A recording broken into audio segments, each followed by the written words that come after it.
a restauração de Deus na crise, e para este tema eu quero convidá-los para que abram comigo sua Bíblia no livro poético de Jó, capítulo 42, versículos de 1 a 6.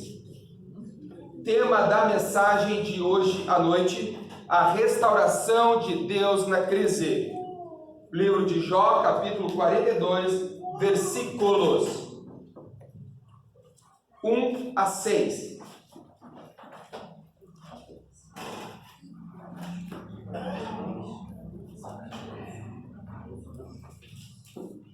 Jó, capítulo 42, versículos de 1 a 6. Diz assim a boa e infalível palavra do Senhor. Então, em resposta ao Senhor, Jó disse: eu reconheço que para ti nada é impossível e que nenhum dos teus planos pode ser impedido. Tu me perguntaste como me atrevi a pôr em dúvida a tua sabedoria, visto que sou tão ignorante. É que falei de coisas que eu não compreendia, coisas que eram maravilhosas demais para mim e que eu não podia entender. Tu me mandaste escutar o que estavas dizendo e responder às tuas perguntas. Antes eu te conhecia só de ouvir falar, mas agora eu te vejo com os meus próprios olhos.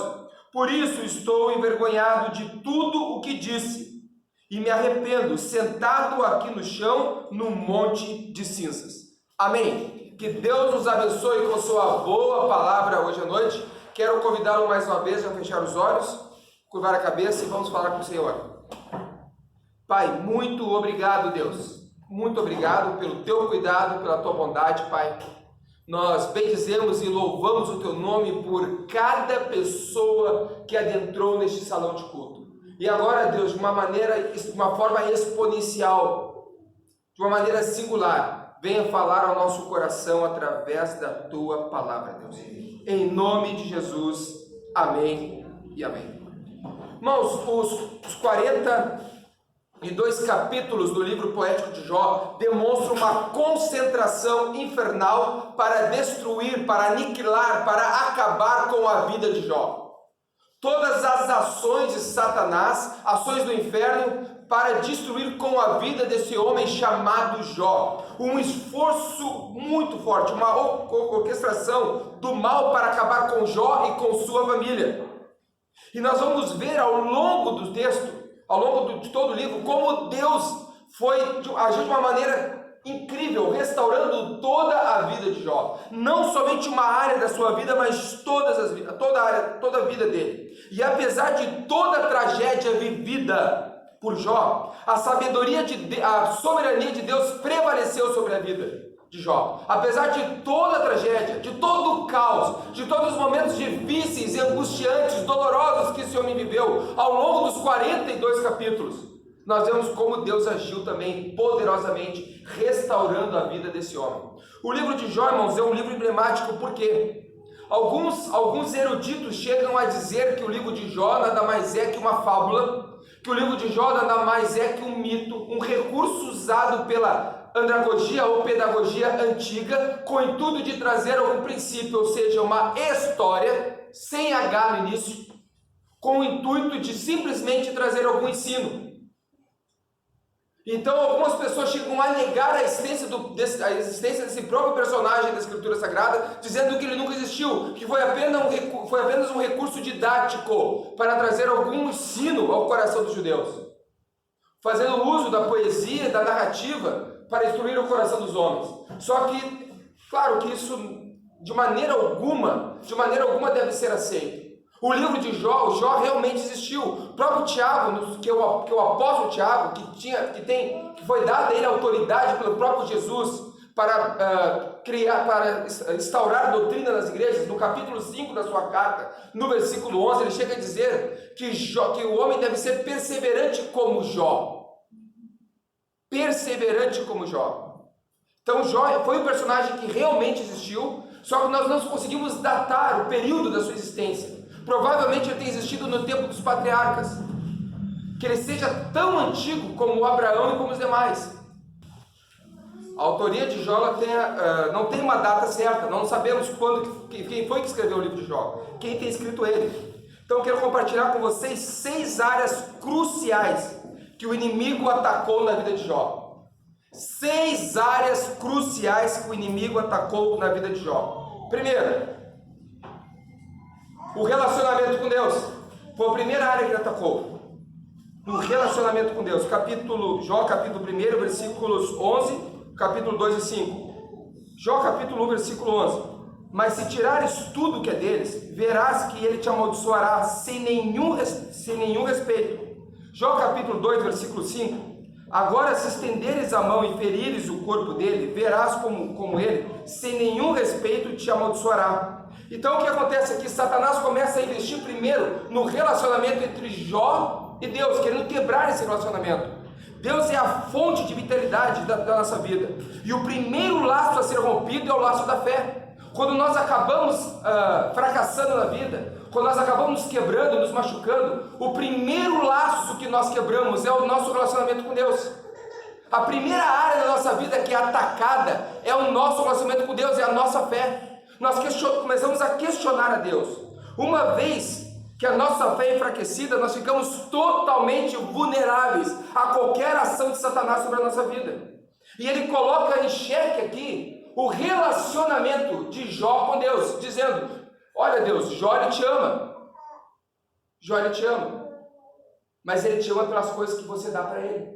Tira os bens que você deu para ele, se ele não vai te negar. Ou o seguinte, toca na saúde dele, na família dele, para ver se ele não vai virar as costas para você. Então a primeira área que Satanás age na vida de um homem é o relacionamento dele com Deus, querendo enfraquecer a sua fé. Você começar a fazer você duvidar de Deus. E quando nós passamos, irmão, por uma crise, quando a crise se instala, o primeiro a ser questionado na nossa vida é Deus. Por que Deus permitiu isso? Quando nós estamos enfrentando uma crise severa, seja ela na questão da saúde, seja ela no casamento, ou algum problema com os filhos, a primeira pergunta que nós fazemos: por que Deus permitiu isso? E nós começamos a duvidar então da ação de Deus na nossa vida. Segunda área, as finanças. O capítulo 1, versículos 14 e 16, diz assim: chegou à casa de Jó um dos seus empregados que disse: nós estávamos arando a terra com os bois, e as jumentas estavam pastando ali perto. De repente, as sabeus nos atacaram e levaram tudo. Eles mataram a espada os empregados e só eu consegui escapar para trazer a notícia.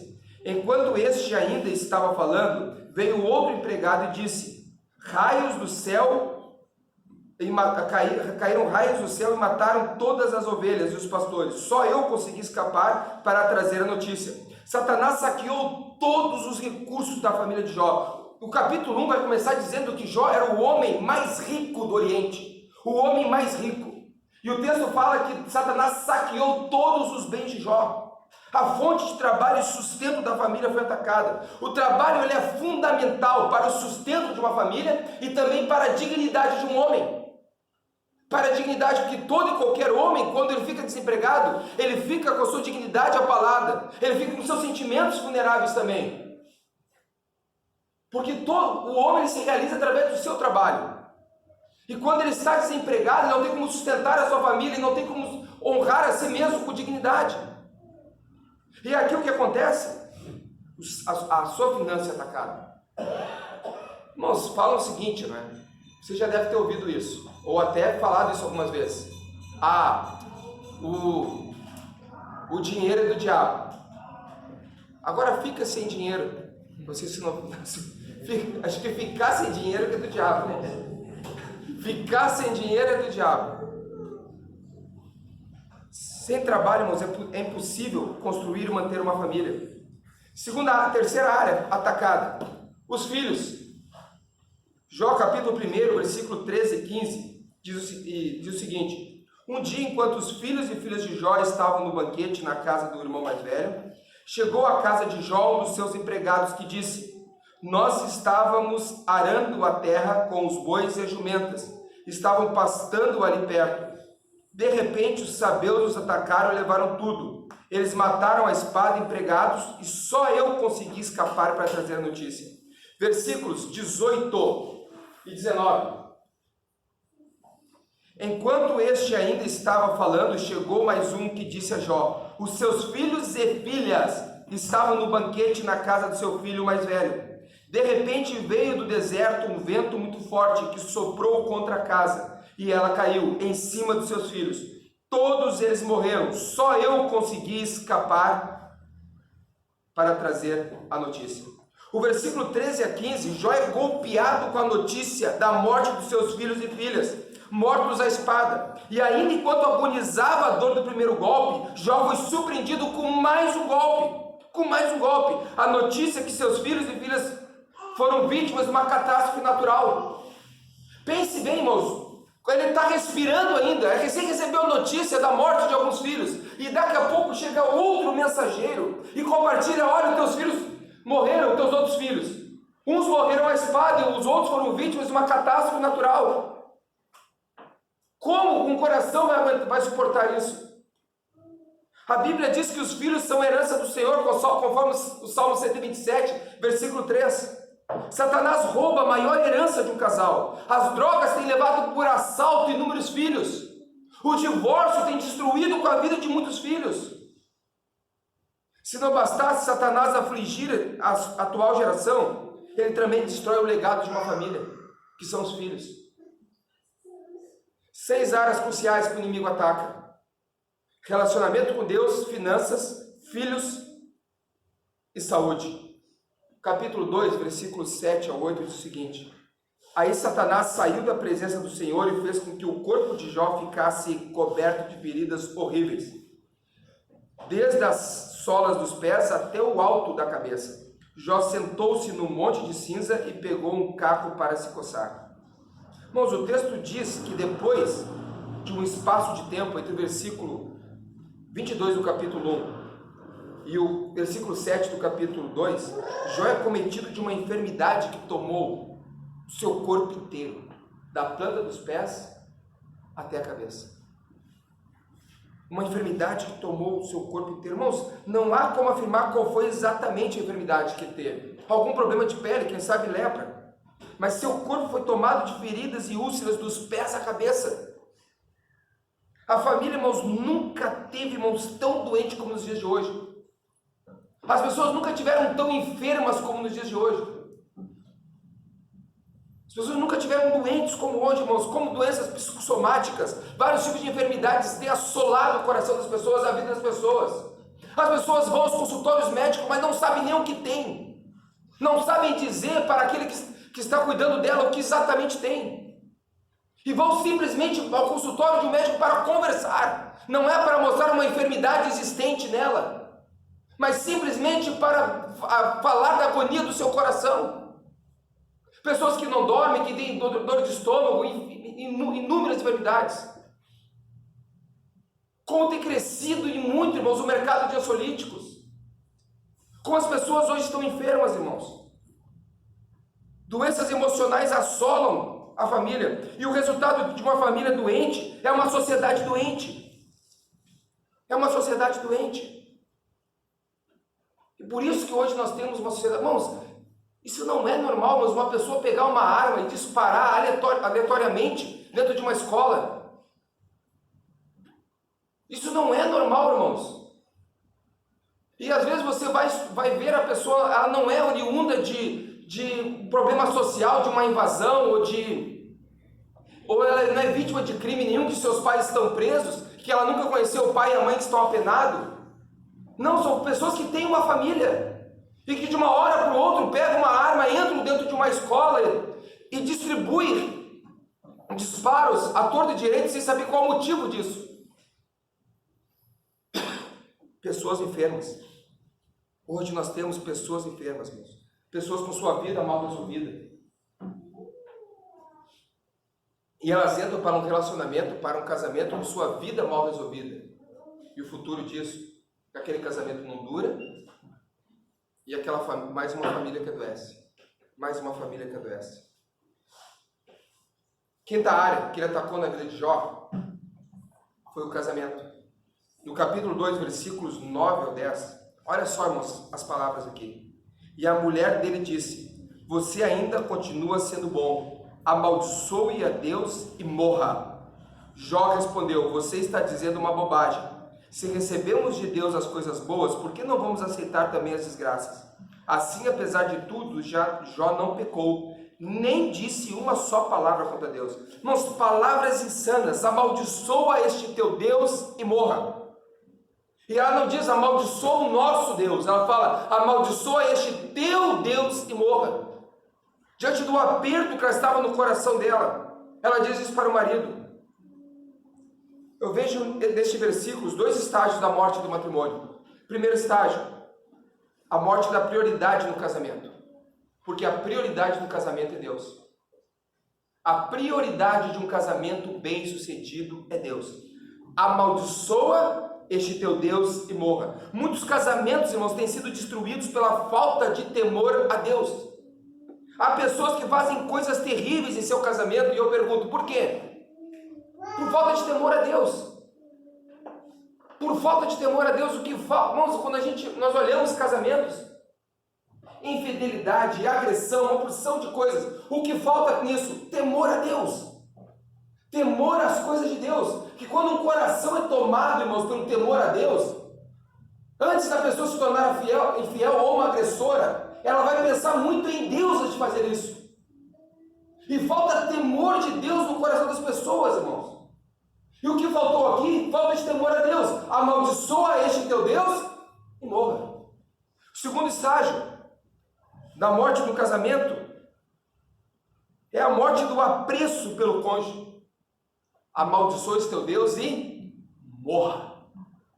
Versículo 9, morra. A pressão e a dor de enterrar, irmãos, todos os seus 10 filhos em um único dia, levou ela a proferir essa tal insanidade. Amaldiçoa este teu Deus e morra. E eu entendo, irmãos, que o casamento é a base da família, é a base da sociedade. Uma família começa com o casamento. E ela é a base da sociedade. O casamento. Sexta área, as amizades.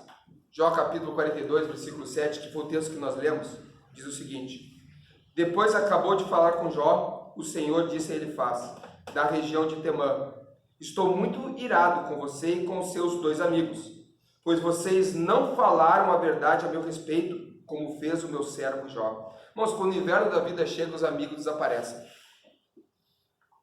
Irmãos, eu tenho não sei a maneira como vocês trabalham isso, mas eu separo muito bem isso na minha vida. Amigos é uma coisa, conhecidos são outros. Não é porque você foi na festinha de um aninho de alguém que você é amigo dessa pessoa. Porque os amigos, eles não aparecem fortemente na festinha de um aninho, de 2 aninhos, sei lá, ou na grande festa de casamento, seja o que for. Eu quero que você pense comigo. O seu carro quebrou, estragou, às 3 horas da manhã, na autoestrada. Vamos imaginar que é Freeway, a 101, que leva para o litoral. O seu carro quebrou, você precisa de ajuda. Você ligará para um amigo ou para um conhecido? Somente um amigo, irmãos. Somente um amigo. Qual é o momento que você conhece mais seus amigos? Na festinha de um aninho do seu filho ou no dia que você está sepultando um familiar? Essa é a diferença, irmãos. O amigo é aquela pessoa que você não pensaria 2 vezes em pegar o telefone às 3 horas da manhã e dizer socorro. O conhecido, você não vai pegar o telefone e ligar às 3 horas da manhã para o conhecido, ou para aquele colega de trabalho, sei lá, o vizinho que você diz bom dia, boa noite, mas para o amigo, você vai ligar. Essa é a diferença entre um amigo e um conhecido, porque o amigo é para aquelas horas mais difíceis. Você vai, puxa, você só se lembra de mim quando as coisas apertam. Mas o amigo, é isso, irmãos. O amigo é isso. Você só se lembra de mim quando as coisas apertam. Eu tinha tenho um pastor amigo meu lá em Porto Alegre, quando ele liga para mim, eu mexo ainda. fulano ligou para ti, foi o pede. Eu sei, ele vai me ligar pedir alguma coisa porque ele confia em mim. Porque ele sabe que no momento do aperto ele vai poder contar comigo. Ele não vai ligar para o conhecido. E nesse momento em que Jó precisava de amigos, ele teve pessoas ali dissertando acerca da vida, tratado de teologia, tratado de filosofia, sobre o propósito da vida. Mas ninguém ajudou ele. O camarada já estava mal, perdeu os filhos. Irmãos, pensa bem, o camarada enterrou 10 filhos no único dia. 10 filhos no único dia. A mulher disse: amaldiçoa teu Deus e morra. E aí vai esses camaradas e isso aconteceu contigo por causa de pecado. Quero que você imagine a cena aqui, irmãos. Pensa comigo. O camarada está vindo do velório dos filhos, dos atos fúnebres dos filhos, para casa, para a tenda dele, arrebentado. E daqui a pouco vem os amigos: vem te fazer uma visita. Olha, isso aconteceu por causa de pecado teu. Não sei como ele já não pegou um facão, né? Aquele 3 listas, raspou no chão. Vocês vão ver uma coisa agora. E não correu eles. Não correu eles. Irmãos, quando o fato de nós passarmos por crise, irmãos, não nos faz pessoas menos espirituais. Homens e mulheres de Deus enfrentaram enfermidades severas na sua vida. Homens e mulheres de Deus se despediram desse mundo por enfermidades severas, por momentos trágicos. Não é o fato de nós passarmos por uma crise, uma dificuldade em nossa vida, que isso vai nos fazer menos espiritual. Menos espiritual. Como superar a crise? Primeiro, creia que não há crise que Deus não possa reverter. Jó capítulo 42, versículo 2. Eu reconheço que para ti nada é impossível e que nenhum dos teus planos pode ser impedido. Sei que podes fazer todas as coisas, ou na Almeida Revista Atualizada, bem sei que tudo podes. Deus reverteu a crise de Jó em glória. O livro começa com crise e termina com glória. Eu acho muito semelhante à narrativa daquele homem lá do vilarejo de Betânia chamado Lázaro, em que o capítulo 11 do Evangelho de João começa com uma história terrível, agonizante, que um homem está doente e que Jesus foi visitar o vilarejo de Betânia 4 dias depois que aquele homem estava sepultado e que o corpo daquele homem cheirava mal. A história do capítulo 11 de do capítulo 11 de João começa com uma história agonizante, mas termina com uma história incrível. Incrível, assim é a vida de Jó. Deus reverteu a crise de Jó em glória. Em meio à crise precisamos confiar que Deus pode revertê-la. Infelizmente, em meio às crises nós apequenamos a pessoa de Deus e achamos que a crise vai nos vencer. Eu pergunto, irmãos, a situação que diante dos teus olhos você julga ser irreversível, foi Deus que falou para você que é irreversível? O que você está vivendo hoje, que aos teus olhos você julga ser irreversível, foi Deus que disse que é irreversível? Aquele que abriu o mar vermelho, aquele que transformou a água em vinho, aquele que ressuscitou Lázaro, ele tem poder para reverter toda e qualquer situação. Toda e qualquer situação. Eu sempre pergunto o seguinte: quem disse? Se foi Deus que disse, não vou mais discutir. Quem disse? Mas agora não tem mais volta. Quem disse? Agora não tem mais jeito. Quem disse? Como superar a crise? Creia que não há crise que Deus não possa reverter. Segundo, creia que os planos de Deus não podem ser frustrados. Jó capítulo 42, versículo 2. Eu reconheço que para ti nada é impossível, que nenhum dos teus planos pode ser impedido. Em meio à crise, irmãos, precisamos confiar que Deus tem um plano. Nós aceitamos e acreditamos na afirmativa bíblica, que para muitos virou um clichê. Você já deve ter usado isso ou ter ouvido de alguém. Deus tem um plano para a tua vida. E nós abrigamos essa palavra muito bem no nosso coração. Mas quando vem a tempestade, que nós cantamos o hino aqui, Mestre, o mar se revolta, quando vem esse mar revolto sobre a nossa vida, nós esquecemos essa palavra que Deus tem um plano. Aí cai por terra. Esquecemos isso. Infelizmente, no meio da crise, nós esquecemos. Precisamos perguntar: Senhor, em meio a tudo isso, qual é o teu plano? É o que eu pergunto, irmãos. Qual é o teu plano? Qual é o teu plano?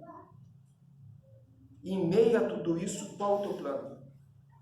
Acho que foi mês de maio, eu fui à cidade de Santa Maria. Eu fui pregar num evento lá no acampamento Batista Gaúcho.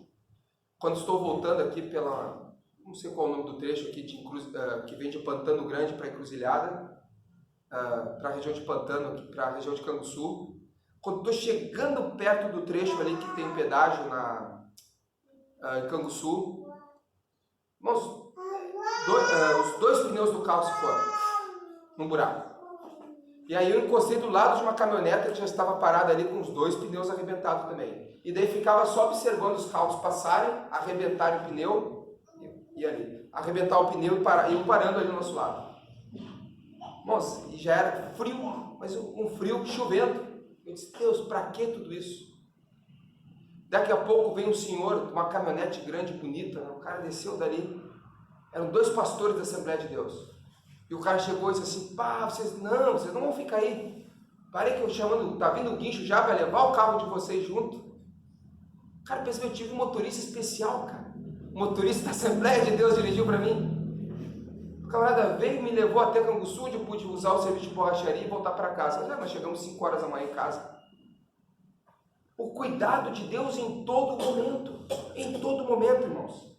Em todo momento. Em todo momento. Continue crendo, irmãos, que Deus tem planos, os planos de Deus são infalíveis.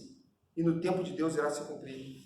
Como superar a crise? Terceiro, creia, em meio à crise Deus se revelará. Versículo 5. Antes eu te conhecia só por ouvir falar, mas agora eu te vejo com os meus próprios olhos.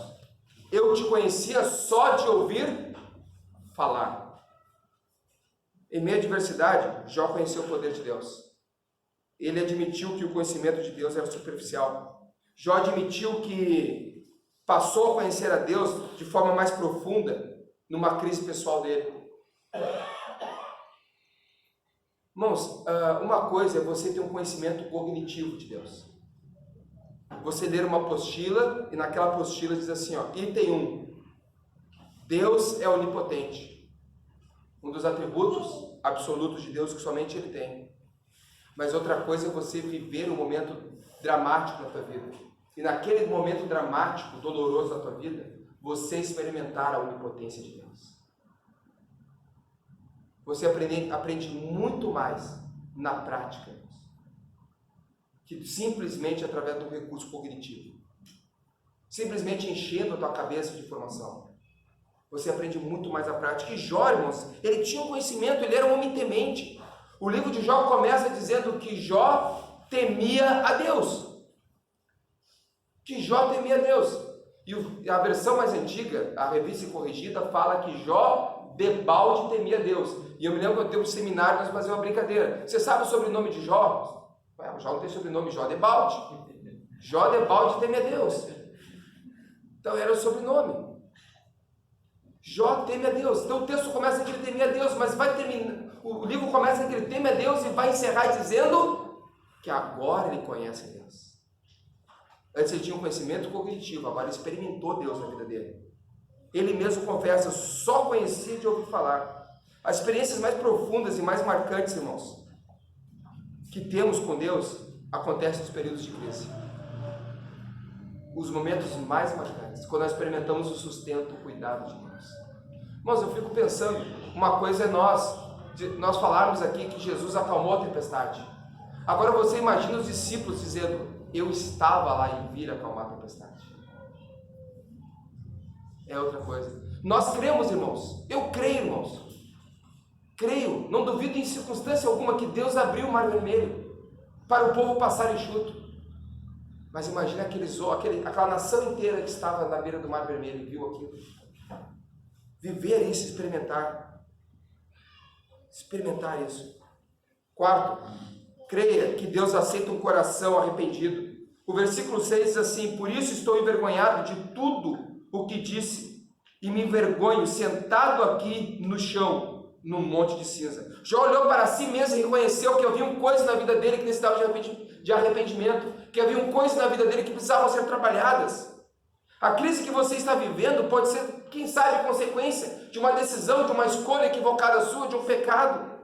Mas se você não se arrepender, nada irá mudar. E o texto diz que Deus aceita um coração arrependido. O próprio Davi, no Salmo 51, versículo 18, disse isso. Que sacrifícios agradáveis a Deus são um espírito quebrantado e um coração compungido e contrito. Não desprezará o Senhor. Coração mudado. Como superar a crise? Creia que Deus restituirá. Creia que Deus irá restituir. Eu não sei qual foi a área da tua vida que você perdeu. Quem sabe a confiança dos teus filhos? Quem sabe você perdeu a confiança no teu casamento? A credibilidade do teu lar? Não sei qual foi a área da tua vida em que você perdeu, mas eu quero dizer para você hoje à noite, aquele mesmo Deus que restituiu a vida de Jó, Ele está aqui para restituir a tua vida. Irmãos, só que é nas crises é que nós conhecemos o agir de Deus na nossa vida. É nas crises. É nas crises que nós conhecemos o agir de Deus. Deus restaurou todas as áreas atingidas na vida de Jó. Todas as áreas. E creia que Deus fará o mesmo na tua vida.